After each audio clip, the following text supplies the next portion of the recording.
Hello guys, this is Rahul Asthana, manager in Punjab Run Bank. Once again I'm going to welcome you all on my channel named Bankers Kingdom. तो आज है 13 मार्च और आज मैं discuss करने जा रहा हूँ पिछले 4 दिनों के फाइनेंशियल अवेयरनेस के क्वेश्चन के बारे में और उम्मीद करता हूँ आपको समझ में आएगा। नहीं समझ में आएगा, जो भी चीज़ें कन्फ्यूज़न रहती हैं आपको या कभी मैं गलत भी बता देता हूँ तो प्लीज़ कमेंट बॉक्स में कमेंट कर देना, क्योंकि कमेंट बॉक्स में अगर आप कमेंट करोगे तो वो जो गलती होगी वो सबको पता चल जाएगी, सारे करेक्शन कर लेंगे। तो चलते हैं आज के पहले क्वेश्चन की तरफ। हमारा आज का पहला क्वेश्चन है कि which bank has restricted to sign new customers by RBI.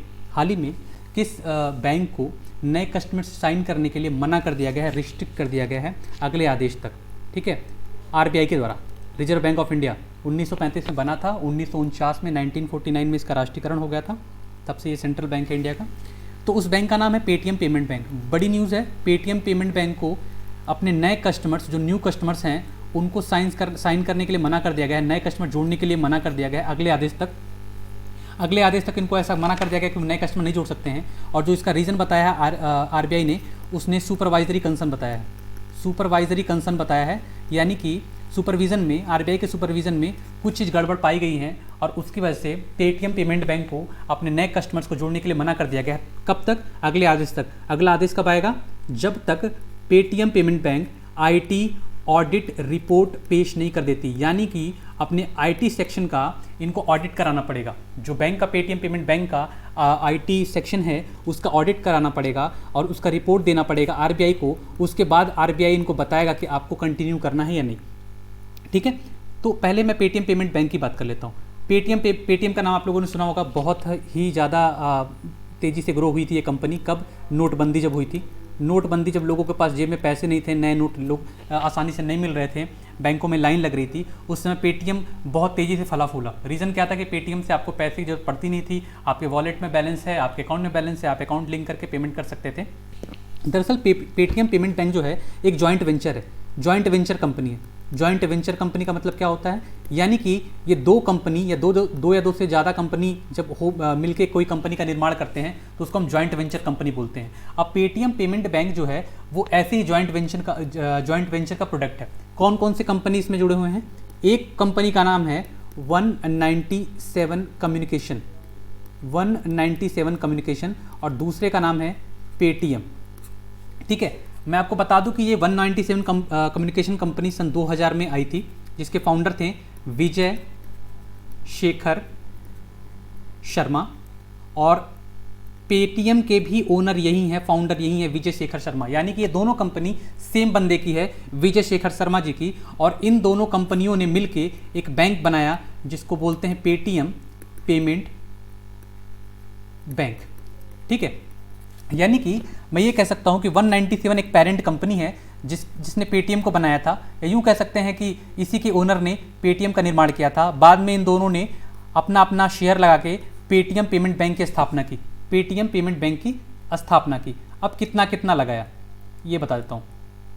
पहले मैं पेटीएम पेमेंट बैंक के पेटीएम के ओनर का नाम मैंने बता दिया, विजय शेखर शर्मा। 197 के भी कम्युनिकेशन के ओनर जो है विजय शेखर शर्मा। जब ये कंपनी बनी थी, यानी ये जब ये बैंक बना था, तो 197 कम्युनिकेशन जो है, पूरा नहीं लिखता हूँ, ये रख देता हूँ, इसका 49% शेयर था और जो बाकी शेयर था वो पेटीएम का था। कितना? 51%। हालांकि दोनों के ओनर एक ही हैं, फाउंडर एक ही हैं, विजय शेखर शर्मा। ठीक है, अब विजय शेखर शर्मा जी ने अपना एक कंपनी बनाई 197 कम्युनिकेशन सन 2000 में। 2010 में पेटीएम लॉन्च हुआ और इन दोनों ने बाद में चल के पेटीएम पेमेंट बैंक की स्थापना की। ठीक है, पेटीएम हमेशा से दावा, एक मिनट यार, पेटीएम अगर पेटीएम की बात करें तो पेटीएम हमेशा दावा करता है कि वो भारत का सबसे बड़ा डिजिटल बैंक है, सबसे बड़ा डिजिटल बैंक है, ये दावा करता है। इसमें कितनी सच्चाई है ये मुझे नहीं पता, दावा करता है। ठीक है, कहता है, वो ये कहता है कि हमारे पास 58 मिलियन कस्टमर है, 58 मिलियन अकाउंट्स हैं। ठीक है, 58 मिलियन अकाउंट से कस्टमर तो नहीं कह सकते, क्योंकि हो सकता है एक कस्टमर के 3-4 अकाउंट्स हो। तो वो ये कहता है कि 58 मिलियन अकाउंट के साथ हम इंडिया के सबसे बड़े डिजिटल बैंक हैं, ये दावा पेटीएम करता है। कितनी सच्चाई है मेरे को नहीं पता, हो सकता है ये दावा गलत हो, क्योंकि आपको पता है मार्केटिंग के लिए बहुत नए नए हथकंडे अपनाते हैं ऐसी कंपनियां। लेकिन ये जो अभी न्यूज़ आई है कि पेटीएम को रिस्ट्रिक्ट किया गया है, ये पेटीएम के लिए एक झटका ही है, क्योंकि जून 2022 में ये स्मॉल फाइनेंस बैंक के लिए एलिजिबल होने वाला था। जो क्राइटेरिया है इस payment bank small finance bank बनने का, वो क्राइटेरिया जून 2022 में ये कंप्लीट करने वाला था। तो एक तरह से इसको झटका कह सकते हैं। लेकिन मैं आपको एक बात ये बता दूं, ये पहली बार नहीं है कि पेटीएम पेमेंट बैंक पे कोई रिस्ट्रिक्शन लगाया गया है। इससे पहले भी पेटीएम पेमेंट बैंक पे रिस्ट्रिक्शन लगाया गया था। वो लगाया गया था अक्टूबर 2021 में। अक्टूबर 2021 में भी इस पर कुछ रिस्ट्रिक्शन लगाए गए थे। रिस्ट्रिक्शन एक्चुअली वो फाइन था, 1 करोड़ रुपए का फाइन लगा था। ठीक है, क्यों फाइन लगा था अक्टूबर 2021 में? 1 करोड़ का फाइन आरबीआई ने लगाया था। इन्होंने क्या किया था, फैक्चुअल पोजीशन जो होती है ना कि बैंक की फैक्चुअल पोजीशन क्या है, वो गलत दिखाई थी, रॉन्ग दिखाई थी। रॉन्ग शो की थी किसको? आरबीआई को। आपको अपने बैंक का फैक्चुअल पोजीशन तो शो करना पड़ेगा ना, अगर वो लॉस में जा रही है या प्रॉफिट में जा रही है, कितनी प्रॉफिट है, क्या है, वो दिखाना पड़ता है। तो इन्होंने फैक्चुअल पोजीशन गलत दिखाई थी अक्टूबर 2021 में। तो उस समय भी इन पे लगाया गया था 1 करोड़ का जुर्माना। और इससे पहले भी इन पे 2-3 बार रिस्ट्रिक्शन लग चुके हैं। 2018 में भी मेरे आई गेस लगा था, जहाँ तक मेरी जानकारी है, मैंने पढ़ा हुआ है। 2018 में भी इस पर रिस्ट्रिक्शन लगा था। तो ये इनकी रिकॉर्ड मतलब कहते हैं ना कि कहते हैं हमारे यहाँ कि जब लड़का बिगड़ गया हो तो उसकी शादी कर देनी चाहिए, सुधर जाता है। अब पेमेंट बैंक से शादी भी नहीं कर सकते हैं। तो सुधारने का एक ही तरीका है कि आरबीआई इस पर रिस्ट्रिक्शंस लगाए और इस पर जैसे कि सुपरवाइजरी थोड़ी अच्छे से बेहतर तरीके से करें तो शायद वो सुधर सकते हैं। फिलहाल ये रिस्ट्रिक्शंस बरकरार रहेगी तब तक जब तक कि इंटरनल ऑडिट रिपोर्ट आईटी की सेक्शन की पेश नहीं की जाती है आरबीआई को। ठीक है, अगर मैं जून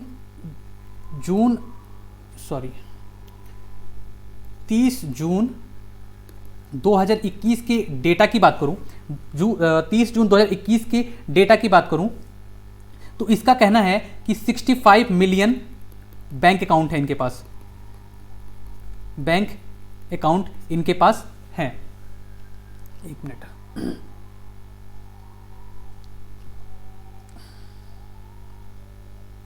ठीक है, और 65 मिलियन बैंक अकाउंट हैं। और इनके साइट पे आप जाके देखोगे तो ये लिखेंगे 58 मिलियन हमारे पास में अकाउंट्स हैं, 58 मिलियन कस्टमर हमारे पास में है। ये डेटा पुराना है तो ऑब्वियस सी बात है ये बढ़ चुका है। तो 30 जून 2021 के अगर डेटा की बात करें तो 65 मिलियन बैंक अकाउंट्स इनके पास में है। अब एक सबसे बड़ा सवाल ये उठता है कि आरबीआई ने रिस्ट्रिक्शंस तो लगा दिया, लेकिन आरबीआई अपने किस पावर का यूज करके ऐसे रिस्ट्रिक्शंस लगाता है बैंक के ऊपर? देखो, आरबीआई की किसी से पर्सनल दुश्मनी नहीं है। आरबीआई जब भी रिस्ट्रिक्शंस लगाता है तो बैंकिंग रेगुलेशन एक्ट 1949 को फॉलो करता है। तो ये बहुत जरूरी है आप लोग के लिए जानना कि जिस सेक्शन को फॉलो करके इसने लगाया है वो है 35A। ठीक है, 35A सेक्शन का यूज करके बैंकिंग रेगुलेशन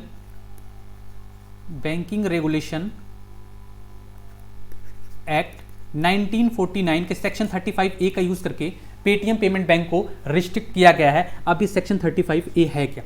35A में ऐसा क्या है कि वो कोई भी बैंक को आरबीआई रिस्ट्रिक्ट कर सकता है? देखो, 35A में ये कहा गया है कि कभी भी अगर कस्टमर का इंटरेस्ट या बैंक के इंटरेस्ट के खिलाफ कोई काम कर रहा है बैंक, तो बैंकिंग इंटरेस्ट को सिक्योर करने के लिए और कस्टमर के इंटरेस्ट को सिक्योर करने के लिए आरबीआई उसको अपने काम करने से रोक सकती है, प्रिवेंट कर सकती है, मना कर सकती है अगले आदेश तक। तो 35A में क्या कहा गया है?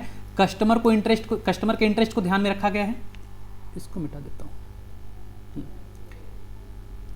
दो चीजें इसमें, कस्टमर के इंटरेस्ट को ध्यान में रखा गया है और बैंकिंग के इंटरेस्ट को ध्यान में रखा गया। ये क्या होता है?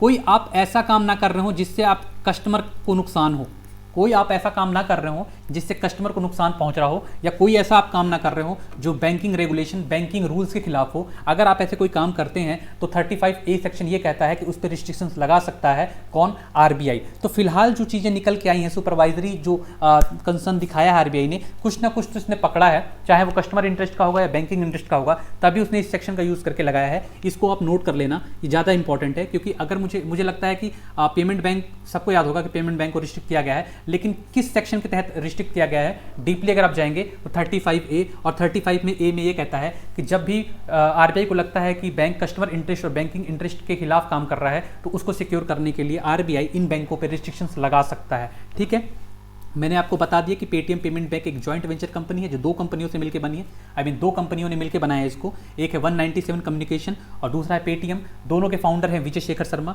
197 कम्युनिकेशन बना था सन 2000 में और पेटीएम 2010 में आया था। पेटीएम के बारे में तो आप लोगों को बेसिकली नॉलेज होगा ही। चलते हैं अगले क्वेश्चन की तरफ। अगला क्वेश्चन है recently RBI launch UPI payment on feature phones, what its name. हाल ही में आरबीआई ने एक बड़ा डिसीजन लिया है कि अब यूपीआई पेमेंट फीचर्स फोन पे भी अवेलेबल होगा। फीचर्स फोन कौन से? कीबोर्ड वाले, सॉरी टच वाले नहीं, जिसमें वो होता है ना नंबर वाले जो होते हैं, जो पहले चलते थे नोकिया 1610 ऐसे कुछ करके चलते थे, आजकल भी वो फ़ोन चलते हैं सैमसंग गुरु एंड ऑल। तो उस फ़ोन पे भी अब यूपीआई पेमेंट के थ्रू आप पेमेंट कर सकते हैं। तो इसका नाम क्या रखा गया है? उसका नाम रखा गया यूपीआई 123 पे। यूपीआई 123 पे आया है और अब आप सबसे बड़ा क्वेश्चन ये उठेगा कि चलो यार पेमेंट तो कर सकते हैं फीचर फ़ोन से। फीचर फ़ोन्स में तो आपको पता ही है इंटरनेट चलता है नहीं, सिर्फ वो बटन वाले फ़ोन होते हैं। कैसे कर सकते हैं? 4 तरीकों से आप पेमेंट कर सकते हैं। फिलहाल 4 तरीके दिखाए गए इसमें जिसमें आप पेमेंट कर सकते हो। उन 4 तरीकों के बारे में बात करेंगे। पहला तरीका होगा आईवीआर कॉल। दूसरा तरीका होगा मिस्ड कॉल। तीसरा तरीका होगा एप्लीकेशन। मोबाइल में चलाते हो ना एप्लीकेशन, ऐप डाउनलोड कर लेते हो गूगल प्ले स्टोर से। और तीसरा तरीका होगा साउंड ऐप। ठीक है, देखो 4 तरीकों से अब आप भुगतान कर सकते हैं, यूपीआई का यूज़ कर सकते हैं फीचर्स फ़ोन में भी। फीचर्स फ़ोन में और आजकल जो टच पैड चल रहे हैं उसमें अंतर ये है कि फीचर्स फ़ोन में वो टच पैड वो नहीं होता है, वो बटन वाले फ़ोन होते हैं। तो उससे कैसे कर सकते हैं? सबसे पहले तो आप आईवीआर के थ्रू कर सकते हैं। आईवीआर मतलब कस्टमर केयर पे फ़ोन लगाएंगे, एक नंबर आपको दिया जाएगा, उस पर आप कॉल करेंगे, उसके बाद वहाँ पे जाके ऑप्शन आपको आएंगे कि आप क्या करना चाहते हैं। आप वो सेक्शन यूज़ करोगे, उस सेक्शन में जाओगे, वहाँ पे आपको वेरीफाई किया जाएगा, आपका नाम, date of birth and all. उसके बाद वहाँ से आप जाके पेमेंट कर सकते हो। कह सकता हूँ लंबा प्रोसेस है। अब आप कस्टमर से आप दुकान पे जाके सामान खरीद रहे हो और वहाँ पे जाके आधे घंटे आप बात कर रहे हो। तो वैसे एक तरीका ये दे रखा है इन्होंने आईवीआर कॉल का। एक आया है मिस्ड कॉल। आपको एक नंबर दिया जाएगा, आप उस पर मिस्ड कॉल मारोगे, मिस्ड कॉल मारने के बाद उधर से आपको कॉल आएगा, फिर वही वेरिफिकेशन का प्रोसेस चलेगा, वहाँ से भी कर सकते हो। एप्लीकेशन, ऐप के थ्रू पेमेंट कर सकते हो। अब सवाल तो ये उठेगा कि सर ना तो इंटरनेट चलता है मोबाइल में और ना ही एप्लीकेशन डाउनलोड होता है, गूगल पे चलता नहीं, तो कैसे करेंगे? ये प्री एप्लीकेशन आएंगे नए फ़ोन्स में। जैसे जियो के फ़ोन आप देखोगे तो जियो के जो टच पैड वाले फ़ोन आते हैं, टच पैड कह रहा हूँ, जो फीचर फ़ोन आते हैं उसमें व्हाट्सएप दिया रहता है ना, उसमें चलाते हो। तो अब जो नए फ़ोन आएंगे उसमें एप्लीकेशन दिया होगा यूपीआई के लिए। पुराने फ़ोन का तो नहीं कह सकता, पुराने फ़ोन में तो नहीं होगा। तो उस एप्लीकेशन के थ्रू आप पेमेंट कर सकते हैं। और एक साउंड बेस्ड पेमेंट कर सकते हैं। साउंड बेस्ड पेमेंट के लिए भी जो मर्चेंट होगा उसके पास में एक डिवाइस होगी, वो क्या होता है, साउंड वेव्स पे काम करता है। तो आप अपने मोबाइल को उस मशीन के पास ले जाएंगे जो मर्चेंट के पास होगी, तो साउंड को कनेक्ट करके भी पेमेंट डन हो जाएगा। तो 4 तरीकों से पेमेंट हो जाएगा, यानी कि एक बड़ा कदम है फीचर्स फ़ोन के थ्रू पेमेंट करने का। आपको मैं बता दूं फीचर्स फ़ोन पे आरबीआई ने क्यों फोकस किया है। आरबीआई ने इसलिए फोकस किया है कि पहले तो इसको मिटा देता हूँ, क्या ज़रूरत पड़ेगी ऐसी, जब आज देश में सबके पास लगभग मल्टीमीडिया फ़ोन है, एंड्रॉयड फ़ोन है, तो ये फीचर फ़ोन पे पेमेंट करने की क्या ज़रूरत पड़ गई। आज भी देश में 40 करोड़ लोगों के पास फीचर्स फ़ोन है। 40 करोड़ लोगों के पास फीचर्स फ़ोन है। तो उन 40 करोड़ लोगों को ध्यान में रखते हुए, क्योंकि अभी ये है कि लगभग हर लोगों को बैंक से जोड़ना है। चलो बैंक से जोड़ना तो एक पुराना प्रोसेस हो गया, अब लोगों को डिजिटल बैंकिंग से जोड़ना है। डिजिटल बैंकिंग के बारे में जितना ज़्यादा लोगों को बताया जा सके बेहतर होगा। तो इन 40 करोड़ लोगों को ध्यान में रखते हुए ये सुविधा लाई गई है, ये फैसिलिटी लाई गई है। 4 तरीके मैंने बताएं। एक तो आपको आईवीआर के थ्रू आपको पेमेंट कर सकते हो आप, मिस्ड कॉल है। तीसरा प्री एप्लीकेशन आप मोबाइल में होगा। और चौथा है कि साउंड ऐप एप्लीकेशन होंगे, उसके थ्रू भी कर सकते हो। मैं आपको बता दूं, शायद आप लोगों को पता ना हो कि पहले भी फीचर्स फ़ोन में पेमेंट का फैसिलिटी था। *99# डायल करके आप पेमेंट कर सकते थे। इस फीचर के आने से पहले, यूपीआई 123 पे आने से पहले भी अगर आपके पास फीचर फ़ोन है तो आप पेमेंट कर सकते थे। हालांकि ये बहुत ही लिमिटेड था, लिमिटेड ट्रांजेक्शन ही कर सकते थे और इसमें मल्टीपल मैसेज भी आते थे। और वो मल्टीपल मैसेज जो होते थे ना, वो कॉस्ट उनके होते थे। तो आपको पता है कि मैसेज के 3 रुपये 4 रुपये कॉस्ट लगते थे, जो कि काफ़ी महंगा था। अब जो है हम जैसे पेमेंट करते हैं तो हमारा क्या लगता है, सिर्फ डाटा ही जाता है ना, और डाटा भी कितना जाता है, बहुत नॉमिनल जाता होगा। तो इन सब चीज़ों को ध्यान में रखते हुए अभी आरबीआई ने यूपीआई पेमेंट फीचर फ़ोन पे भी लागू कर दिया है, जिसका नाम यूपीआई 123 पे रखा गया है। 4 तरीके से पेमेंट हो सकता है, मैंने आपको बता दिया। चलते हैं अगले क्वेश्चन की तरफ। अगला क्वेश्चन है which person is appointed as IRDAI chief. हाल ही में किस व्यक्ति को IRDAI का चीफ बनाया गया, हेड बनाया गया है। IRDAI के बारे में आप लोगों ने सुना ही होगा। IRDAI का फुल फॉर्म होता है इंश्योरेंस रेगुलेटरी एंड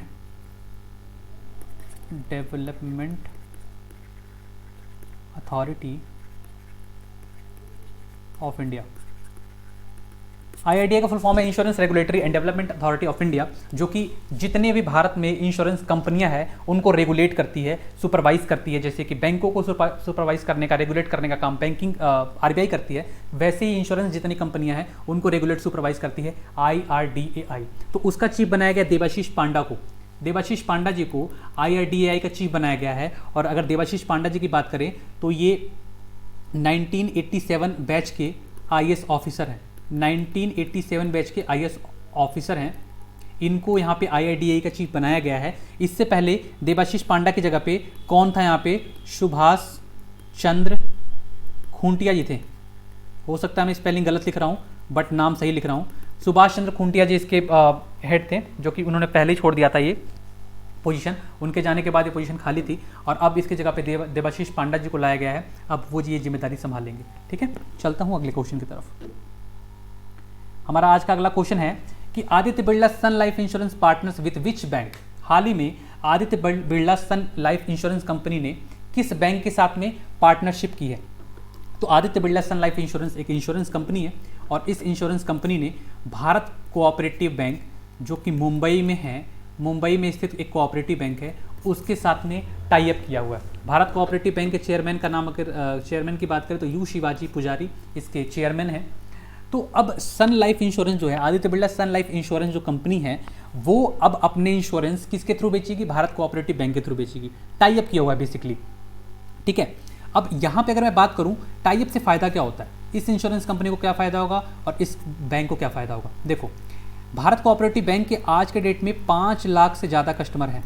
5 लाख से ज़्यादा कस्टमर बेस इनका तैयार हो चुका है।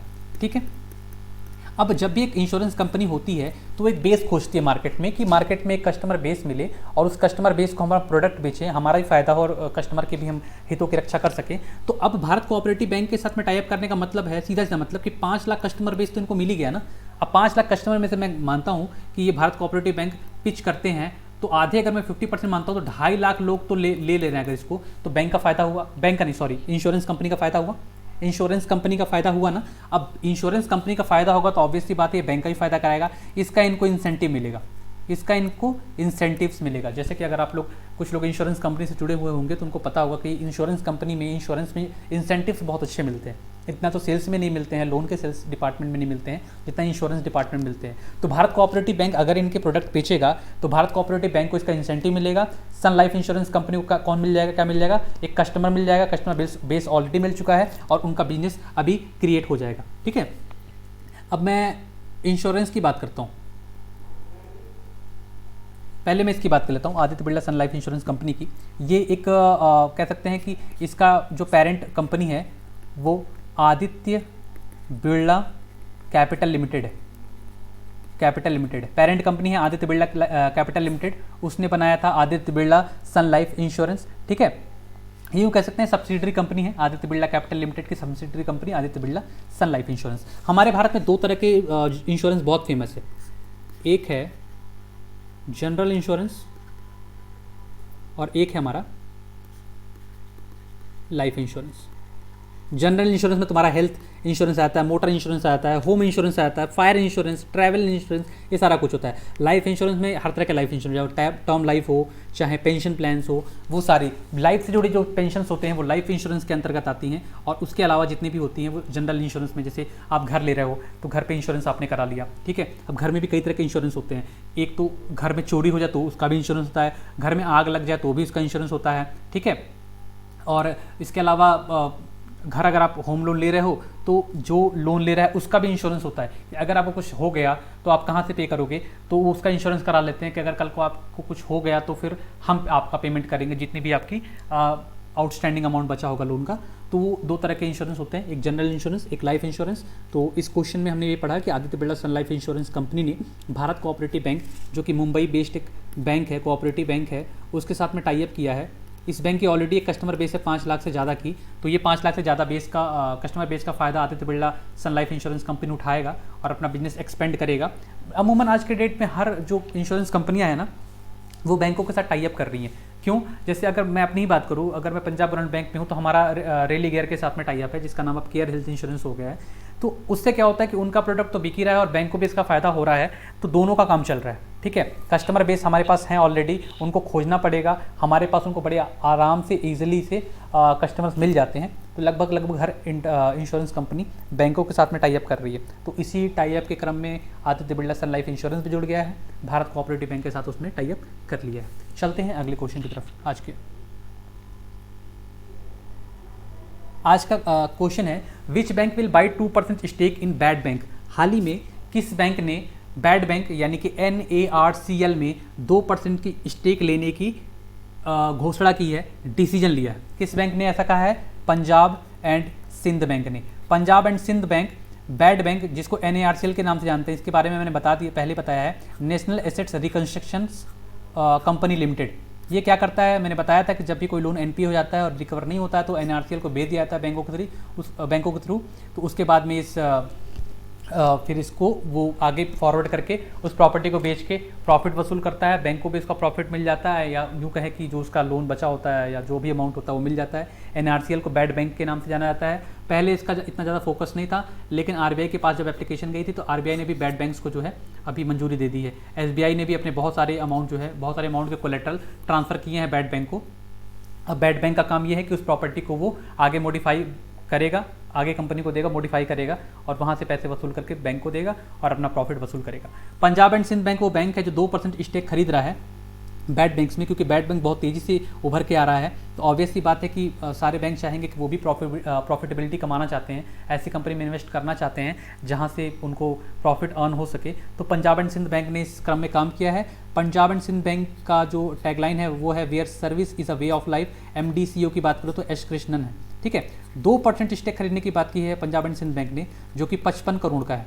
55 करोड़ का है, 2% स्टेक खरीद रहा है, यानी कि 55 करोड़ का। तो यहाँ से हमको एक आइडिया तो मिल सकता है कि अगर 55 करोड़ का 2 हुआ तो यानी 50, 5 25 25 5 2 2750 करोड़ का जो है ये पूरा जो है वैल्यू है इस बैड बैंक्स की। 2750 करोड़ की कैपिटल बेस है।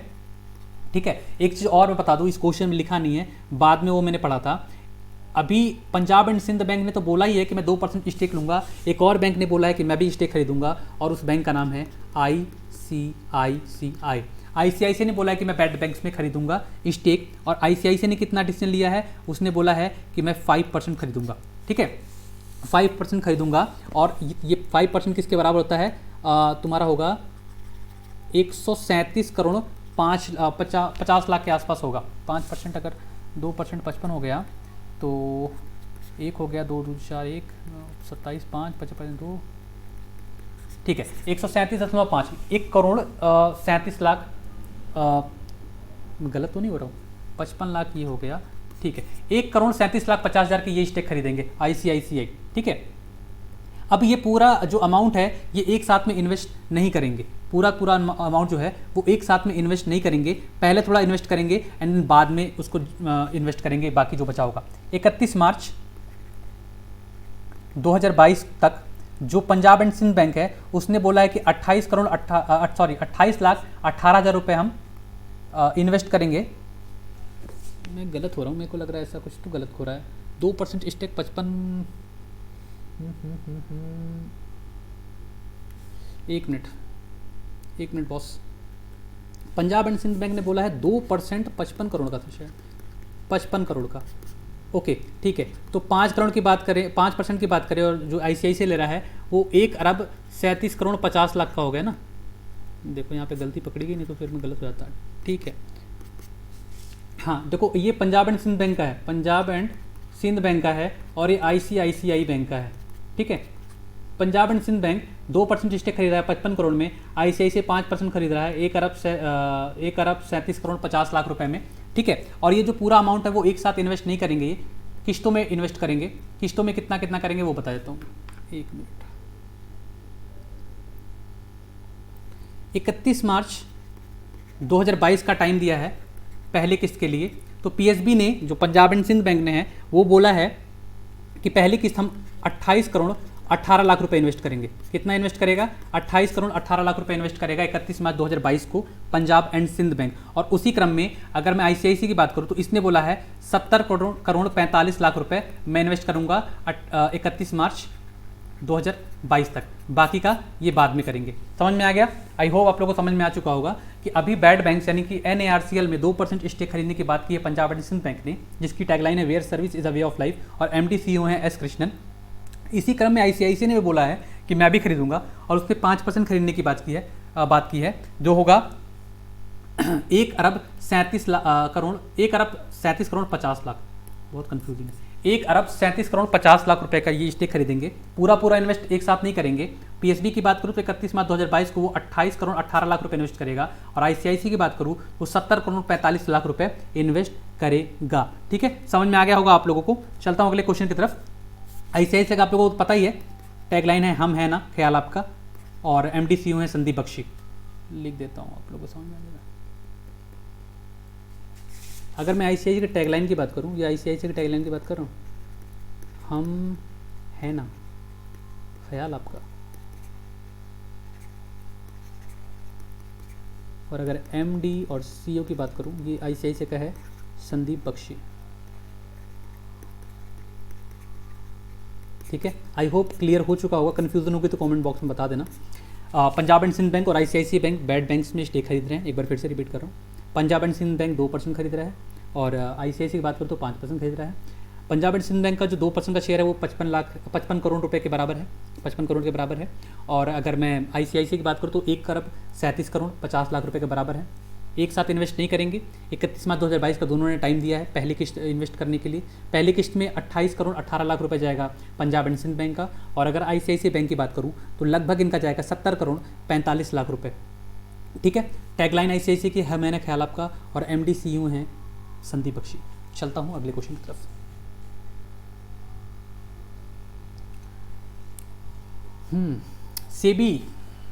SEBI has increased the investment limit for retail investors applying in public issues of debt securities. What is the new limit? SEBI security and exchange board of India ने हाल ही में investment limit को increase किया है। जो UPI के through आप invest कर सकते हो किसी भी शेयर खरीदने में, वो लिमिट क्या है? पहले तो मैं पुरानी लिमिट की बात कर लेता हूँ। पुरानी लिमिट 2 लाख की थी, 2 लाख की थी, जिसको बढ़ा के कितना कर दिया गया? 5 लाख। क्या होता है? होता क्या है? आप शेयर में इन्वेस्ट करते हो। अगर आप किसी शेयर स्टॉक का कोई ऐप यूज़ कर रहे हो तो आप देखते हो कि यहाँ पे बायर होता होगा, यहाँ पे सेलर होता होगा। बायर में यहाँ पे आपको टॉप 5 बायर्स दिखते होंगे, कितना खरीदा है। किसी का दिखाता होगा 1 लाख शेयर खरीदा है, किसी का दिखाता होगा 70,000 है, किसी का टॉप 5 का दिखाता है, टॉप 5 किसी में टॉप 10 का भी दिखाता है, इधर सेलर का भी दिखाता है। जो एप्लीकेशन होता है, जैसे आप शेयर खरीद रहे हो तो किसी न किसी एप्लीकेशन की मदद से खरीदते होगे। जैसे मैं खरीदता हूँ स्टॉक नोट करके एक एप्लीकेशन है, उसके थ्रू मैं खरीदता हूँ। तो उधर आप किसी भी खरीदोगे ना किसी भी कंपनी का शेयर, तो वहाँ पे दिखाएगा, एक तरफ बायर दिखा देगा, एक तरफ सेलर दिखा देगा कि यहाँ के इस कंपनी के टॉप 5 बायर्स कौन है जिन्होंने शेयर खरीद रखा है, और सेलर कौन है, टॉप 5 सेलर कौन है। हालांकि यहाँ बहुत बड़ा स्कैम भी होता है। क्या स्कैम होता है मैं आपको बता दूँ। अब कंपनी जानबूझ के मार्केट में अपनी स्थिति बहुत बेहतर दिखाने के लिए क्या करती है, किसी से अपने स्टेक उठवा लेती है। यहाँ पे दिखा दिया 1 लाख शेयर ले रखा है किसी ने, यहाँ पे दिखा दिया 19,000 सॉरी, यहाँ पे दिखा दिया 75,000। तो जब आप देखोगे ना तो आपको लगेगा यार ये कंपनी में तो बहुत अच्छा इन्वेस्टमेंट कर रहे हैं लोग, ठीक है, बहुत अच्छा इन्वेस्टमेंट कर रहे हैं लोग, तो आप भी झट से जो है यहाँ पे जाके इन्वेस्ट कर दोगे। आप 1 घंटे बाद देखोगे कि यही जो बायर की कैटेगरी में थे ये सेलर की कैटेगरी में आ गए। ये तुरंत अपना स्टेक क्या करते हैं, बेच देते हैं, क्योंकि जैसे ही इनको इन्वेस्टमेंट मिल गई ये अपना शेयर बेच देते हैं। तो एक मार्केट का रूल है, अपनी कंपनी का सिचुएशन बेहतर दिखाने के लिए, बायर्स को अट्रैक्ट करने के लिए, इन्वेस्टर्स को अट्रैक्ट करने के लिए ऐसा किया जाता है। ये दूसरी चीज़ है। अब मैं बात करता हूँ रिटेल कस्टमर्स की। रिटेल कस्टमर मतलब मैं और आप। अगर हम शेयर खरीद रहे हैं तो हम रिटेल कस्टमर्स में आएंगे। रिटेल कस्टमर्स में आएंगे, यानी कि जो छोटे इन्वेस्टर्स होते हैं, जो छोटी मात्रा में शेयर्स खरीदते हैं, उनको रिटेल कस्टमर्स बोला जाता है। अभी पहले क्या था, पहले अगर आप जैसे हम क्या होता है मोबाइल से ही खरीदते हैं शेयर और बेचते हैं, तो हम क्या करते थे, मान लो हमको हम एप्लीकेशन में गए, स्टॉक के एप्लीकेशन में गए और हमको वहाँ पे लगा कि यार यहाँ पे इसका शेयर खरीद लेना चाहिए। तो 2 लाख से ज़्यादा हम यूपीआई पेमेंट करके नहीं खरीद सकते थे।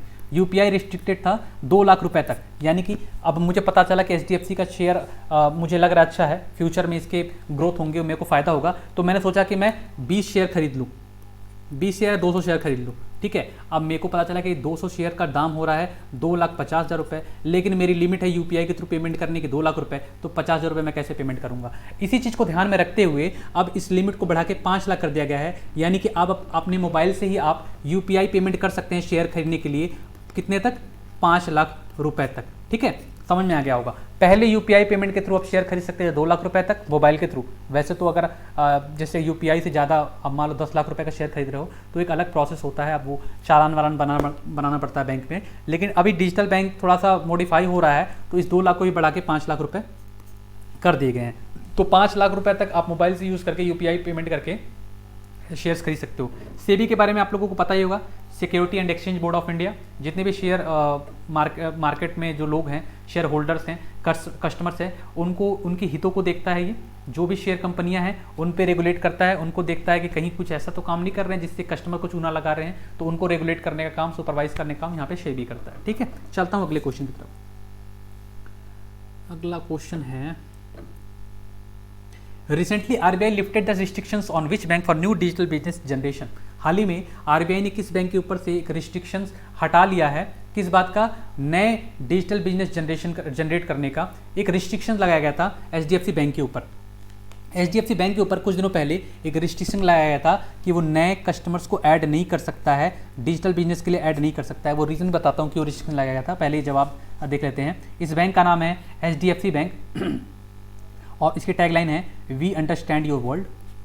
टैगलाइन इसकी एचडीएफसी बैंक की टैगलाइन है वी अंडरस्टैंड योर वर्ल्ड। और अगर इसके एमडी सीईओ की बात करूँ तो शशिधर जगदीशन जी इसके एमडी सीईओ हैं। ये रिस्ट्रिक्शन लगाया गया था सन 2020 में लगाया गया था, दिसंबर सन 2020 में इनको रोक दिया गया था कि आप नए कस्टमर नहीं जोड़ सकते हो। दरअसल कंप्लेंट्स बहुत आई थी। कंप्लेंट्स किस बात की आई थी, रिपीटेड आउटेज का, रिपीटेड आउटेज का। अब ये बताता हूँ है क्या, ये है क्या, थोड़ा डिटेल में समझाता हूँ इसको, टाइम लेगा ये।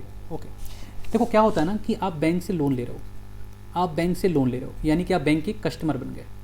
अब हर बैंक चाहता है कि आप उनके साथ जुड़े रहो, आप फ्यूचर में भी उनके साथ डीलिंग करो, क्योंकि बैंक को तो फ़ायदा है ही, इंटरेस्ट मिल रहा है और सर्विस भी आपको अच्छी देते हैं, तो आप उससे बार बार जुड़े रहते हो।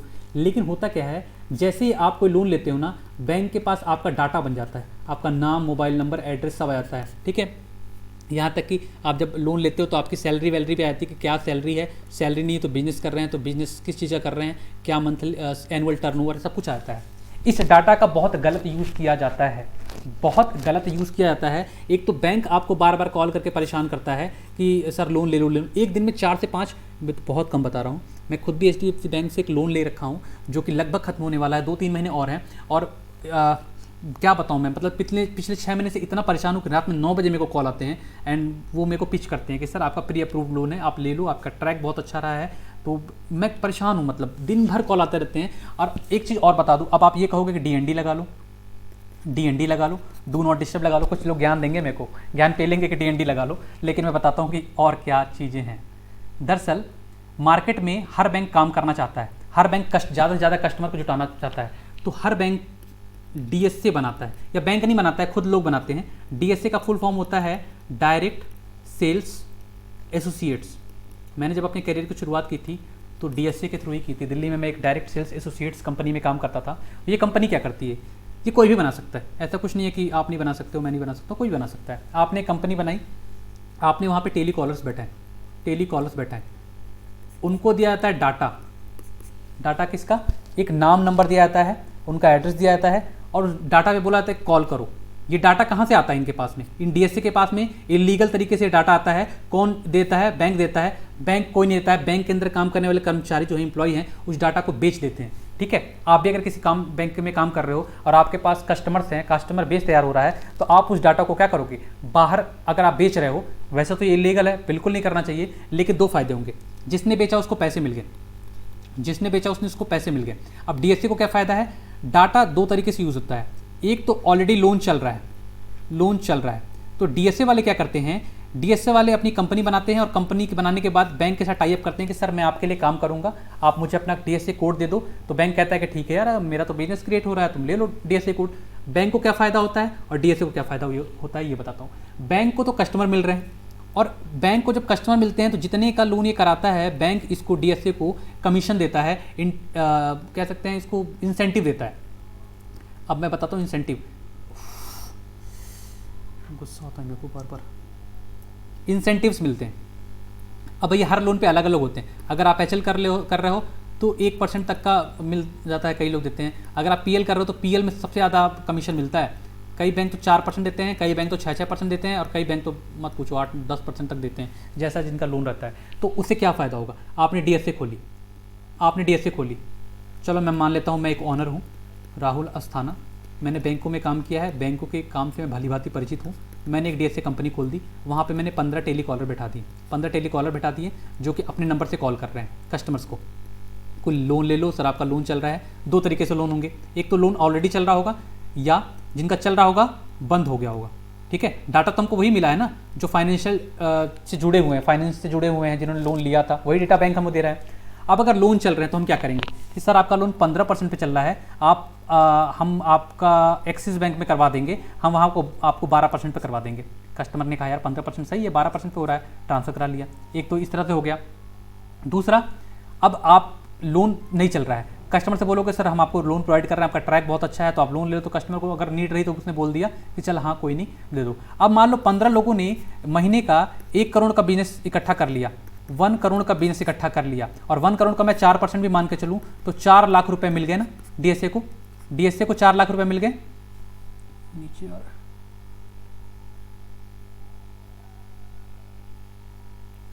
अब डीएसए को 1 करोड़ का मान लो, देखो 1 करोड़ में बहुत कम बता रहा हूँ मैं आपको बताऊँ। जिस डीएसए में मैं काम कर रहा था उसका नाम है पे you mart advisory company limited करके है उसका नाम। दूसरा नाम एक ये भी है लोन मार्ट। इन्होंने अपना एक कहते हैं ना ये पेरेंट कंपनी है पे यू मार्ट, उसके बाद उसने लोन मार्ट भी खोला। आज के डेट में इसका 75 करोड़ के आसपास है बिजनेस है, और ये कोई ऐसा बंदा नहीं, कोई प्रॉपर बिजनेस बंदा नहीं है। उसका नाम कुंदन अधिकारी है, और ये बंदा ऐसे ही बैंकों में काम करता था, जैसे मैं काम करता हूँ वैसे ही प्राइवेट बैंक में काम करता था। इसने शुरुआत की, आज के डेट में 75 करोड़ रुपए का उसका टर्नओवर। ये तब था जब मैं छोड़ के आया था इसको, 1 महीने का। अब 75 करोड़ रुपए का मैं 3% मान के चलता हूँ एवरेज, तो कितना हो गया 3 × 5 = 15, 5 × 22। ये 3% अगर मैं मान के चलूँ तो 75 करोड़ का 7% 7.5 करोड़, 10% सॉरी 75 करोड़ का 7.5 करोड़, तो 3% 22,50,000 रुपये। ठीक है, 22,50,000 रुपये हुए ना यार, मैं गलत तो नहीं हो रहा। 75 करोड़ हैं और 3% मान लो तो 10% इसका हो गया 7.5 करोड़, सॉरी 2 करोड़ 25 लाख रुपए हो गए। 2 करोड़ 25 लाख रुपए हो गए। अब मैं मानता हूँ कि इसने अपने एम्प्लॉयज़ को 1 करोड़ रुपए दे दिया यार, सारे खर्चे निकाल लो 1 करोड़, बंदा 1 करोड़ 25 लाख रुपए लेके घर जा रहा है। उस बंदे ने जब शुरू किया था, उसने जब कंपनी शुरू की थी तो मैंने उस कंपनी को ज्वाइन किया था, बिल्कुल नई कंपनी थी, ताज़ा कंपनी थी, और मैंने ज्वाइन किया था। और आज के डेट में उस बंदे को देखता हूँ कहाँ से कहाँ पहुँच गया। तो ये ऐसे भी काम होते हैं। ठीक है, अब क्या होता है कि जैसे मैंने बोला कि आप लोगों ने कहोगे डीएनडी लगा लो, ये लोग अपने नंबर से कॉल करते हैं। अब नंबर्स पे तो डीएनडी लगा नहीं सकता ना बॉस, मैं तो उन्हीं नंबरों पे डीएनडी लगा सकता हूँ जो नंबर कंपनी के हैं। अब नॉर्मल नंबर्स पे तो डीएनडी लगा नहीं सकता। ठीक है, तो ऐसे ही कंप्लेन मिल रहे थे आरबीआई को कि एचडीएफसी अपने डाटा शेयर कर रहा है, डाटा बेच रहा है, डाटा का बहुत गलत यूज़ कर रहा है, हमारी प्राइवेसी भंग कर रहा है। तो इस चीज़ को देखते हुए आरबीआई ने इसके ऊपर डिजिटल बिजनेस जनरेशन पे रोक लगा दी थी। डिजिटल बिजनेस में ही आता है ना, फ़ोन कॉल के थ्रू अगर आप बिजनेस कर रहे हो तो डिजिटल बिजनेस के थ्रू आता है। उस रिस्ट्रिक्शंस को अब हटा दिया गया है। अब एचडीएफसी बैंक डिजिटल जनरेशन कर सकती है, बिजनेस जनरेशन कर सकती है, साथ में नए क्रेडिट कार्ड भी इशू कर सकती है। इस पर आई थिंक पिछले साल रिस्ट्रिक्शन लगाया गया था, क्रेडिट कार्ड इशू नहीं कर सकते एचडीएफसी, लेकिन अब एचडीएफसी को बोल दिया गया कि आप क्रेडिट कार्ड भी इशू कर सकते हो। वो रिस्ट्रिक्शंस हटा दिए गए हैं। तो ये मैंने आपको बताया कि बैंक कैसे काम करते हैं। बैंक के को फ्रॉड को लेकर देखो, जब भी कोई कॉल आपको आएगा ना, और अगर किसी नंबर से कॉल आता है, वो पक्का ये बात बोलेगा कि hello sir, I am calling this and this and I am calling behalf of HDFC. Behalf of HDFC का मतलब समझ जाना डीएसए वाला बंदा है, डायरेक्ट सेल्स एसोसिएट्स का बंदा है, बैंक से नहीं बोल रहा है। अगर वो डायरेक्ट सेल्स एसोसिएट्स का बंदा है, उससे आप अपनी डिटेल मांगोगे तो आपके नाम और नंबर के अलावा आपको ज़्यादा कुछ नहीं बता पाएगा, और ये बता पाएगा कि सर आपका लोन चल रहा था इतने का। ठीक है, तो ये होते हैं डीएसए। आजकल दिल्ली में बहुत ऐसे डीएसए हैं और बहुत बेहतर तरीके से काम कर रहे हैं, बहुत अच्छा खासा पैसा कमा रहे हैं। आप भी अगर डीएसए खोलना चाहते हो तो मेरे को बताना, मेरे को पार्टनर बना लेना, तो साथ में काम करेंगे। ठीक है, तो वही मैंने बताया कि डाटा शेयर हो जाता है, हर बैंक डाटा शेयर करता है, उनके एम्प्लॉय डाटा शेयर कर देते हैं बाहर डीएसएस को, क्योंकि डीएसएस को तो बिजनेस लाना ही लाना है, कैसे भी लाएं, तो वो अगले बंदे को पैसा देते हैं, उनको डाटा मिलता है और उस डाटा के पे कॉल करके वो बिजनेस जनरेट करते हैं और अच्छा खासा कमा रहे हैं। ठीक है, तो अभी आरबीआई ने एचडीएफसी पे लगे सारे रिस्ट्रिक्शंस को हटा दिया है जो कि डिजिटल बिजनेस जनरेशन से जुड़े हुए थे। एचडीएफसी की बात करूँ तो इसकी टैगलाइन है वी अंडरस्टैंड योर वर्ल्ड, और एमडी सीईओ है इसके शशिधर जगदीशन जी। चलता हूँ अगले क्वेश्चन की तरफ। हमारा अगला क्वेश्चन है which country got USD 500 million as a loan by RBI Exim bank. हाल ही में किस देश ने, कंट्री बोला, हाँ, हाल ही में किस देश ने आरबीआई के थ्रू $500 मिलियन का लोन प्राप्त किया है। मैंने आपको ये क्वेश्चन पहले ही बताया हुआ है, मेरे को याद है अच्छे से, LOC लाइन ऑफ क्रेडिट करके मैंने बताया था, वो देश का नाम है श्रीलंका। इस क्वेश्चन को मैंने दोबारा इसलिए लिया है कि कुछ दो एक चीज़ें और बतानी थी जो पहले क्या हुआ था, पहले अनाउंस किया गया था। जब मैंने आपको बताया था तो क्या हुआ था, उस समय अनाउंस हुआ था कि आरबीआई ने बोला है एक्सिम बैंक को कि भाई $500 मिलियन LOC के थ्रू श्रीलंका को दे दे काम करने के लिए। किस क्षेत्र में, पेट्रोलियम, मैक्सिमम इसका जो पैसा यूज़ होगा पेट्रोलियम प्रोडक्ट्स को लेकर होगा। श्रीलंका की हालत बहुत ख़राब चल रही है, उसके जो आर्थिक कंडीशन है उस कंडीशन को देखते हुए इंडिया ने एक सपोर्ट पेश किया है कि हम आपको सपोर्ट देते हैं, 500 मिलियन का हम आपको उधार देते हैं। एक्सिम बैंक के थ्रू बोला है कि तुम दो, ठीक है। आरबीआई ने ऑर्डर दिया था, पैसे दिए जाएंगे एक्सिम बैंक के थ्रू, मिलेगा किसको, श्रीलंका को। LOC के थ्रू दिए जा रहे हैं पैसे, लाइन ऑफ क्रेडिट, ये वर्ड भी आप याद रखो, लाइन ऑफ क्रेडिट, ठीक है। LOC के थ्रू पैसे दिए जाते हैं, अब 500 मिलियन दिए जा रहे हैं। ये जब मैंने आपको पहले पढ़ाया था तो ये अनाउंस हुआ था, अब इसका नोटिफिकेशन जारी हो चुका है। नोटिफिकेशन मतलब कि पैसे दे दो, अब इनका साइन होगा, MOU साइन होगा, वो प्रोसेस शुरू होगा। तो इसमें कुछ चीज़ें जो है आरबीआई ने थोड़ी दो तीन चीज़ें अपनी डाली हैं, वो क्या डाली है बताता हूँ आपको। पहला, ये काम जैसे तो ये पेट्रोलियम प्रोडक्ट्स जो भी है वो सब खरीदने के लिए दिए गए हैं। पहला जो इंडिया ने कंडीशन डाला है कि ये जो 500 मिलियन हम डॉलर देंगे, इसका 75%, चाहे आप गुड्स खरीदो, चाहे आप सर्विस लो, चाहे मैन पावर वर्क लो, इसका 75%, इन पैसों का 75% यूज़ या गुड्स खरीदने में हो, चाहे सर्विस लेने में हो, चाहे काम करवाने में हो, इंडिया से होगा। दोनों तरफ खेल गया, पैसे भी दिए और प्रॉफिट भी अर्न कर लिया। क्या फ़ायदा होगा भाई, देखो 75% मतलब इसका 75% हो जाएगा, 3,75,000 हुआ ना, 5,25,25, 5,7, 5,35, $3,75 मिलियन हो गया। इस पैसे का यूज इंडिया में ही होगा, मतलब इंडिया से ही सामान खरीदा जाएगा, इंडिया को प्रॉफिट, इंडिया को प्रॉफिट। सर्विस का यूज किया जाएगा, फिर भी सर्विस का यूज किया जा रहा है श्रीलंका के द्वारा इंडिया का तो इंडिया को भी क्या हुआ, प्रॉफिट। और अगर काम करवाया जा रहा है तो वही पैसे तो इंडियन को ही मिल रहे हैं, इंडिया का प्रॉफिट। तो तीनों तरह से खेल गया। इंडिया ने बोला है कि भैया 500 मिलियन तो दूंगा, लेकिन कंडीशन ये है कि 75% पैसा हमारे देश से सामान खरीदने में, हमारे देश से सर्विस लेने में यूज़ होगा। बाकी 25% का यूज़ आप कहीं से भी कर सकते हो, आप पाकिस्तान से कर लो, नामीबिया से कर लो, अबे युगांडा से कर लो, लेकिन कर लेना, उसको वो वेस्ट मत करना, ऐसा मत करना कि उसको लूट लेना, हमारी तरफ के लोगों की तरह मत बन जाना। तो 75% जो है कहाँ से यूज़ होगा, इंडिया से, और 25% यूज़ होगा आप किसी भी कंट्री से कर सकते हो, कोई रिस्ट्रिक्शन नहीं है, कोई आपको रोका नहीं गया, कहीं से भी कर सकते हो। तो पहली कंडीशन भारत ने ये डाली है कि इन पैसों का 75% यूज़ इंडिया में होगा, इंडिया से आप वो चीज़ें लोगे। दूसरा, जिस दिन MOU साइन होगा उसके 6 महीने के अंदर, जिस दिन ये MOU साइन होगा उसके 6 महीने के अंदर, ये MOU का मतलब ये कहते हैं कि लोन ग्रांटेड हो गया, दे दिया हमने, उसके 6 महीने के अंदर आपको इस पैसे को यूटिलाइज करना होगा, उस काम में लगाना होगा जिस काम के लिए आप ये पैसे ले रहे हो।